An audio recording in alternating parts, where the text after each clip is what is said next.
পাগলের মতো একবার হাউজে কাউসারে যাবেন, একবার সিরাতে যাবেন, একবার পুলসিরাতের দিকে, একবার হাউজে কাউসারের দিকে পাগলের মতো দৌড়াতে থাকবেন। তার কোনো গুনাহগার উম্মত জাহান্নামে ঢুকে না যায়।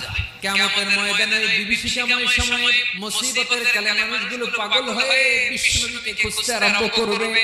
সবাই মিলে বিশ্বনবীর কাছে যেয়ে বলবে, ইয়া রাহমাতাল লিল আলামিন, দেখেন আমাদের কি অবস্থা, কি কঠিন বিপদে আমরা আছি, দাঁড়াতে পারি না, সূর্যের আলোতে ঘেমে হয়রান। বিশ্বনবী মাকামে মাহমুদে যে আল্লাহু আকবার বলে সিজদায় লুটিয়ে পড়বেন, বিশ্বনবী এমন ভাবে অজর দ্বারায় সিজদায় লুটিয়ে পড়ে কাঁদবেন, রব্বুল আলামিনের রহমতের দরিয়ায় জোশ লেগে যাবে। রব্বুল আলামিন এই দৃশ্য থেকে সহ্য করতে পারবেন না। রব্বুল আলামিন বলবেন, ইয়া মুহাম্মদ ইরফা রাসা, ও নবী আপনি মাথা তোলেন, আপনার কান্না আমি সহ্য করতে পারি না, আজকে আপনি যা চাবেন তাই দেন। ওয়াশফা তুশাফা, যার জন্য সুপারিশ করবেন তার সুপারিশ কবুল করেন।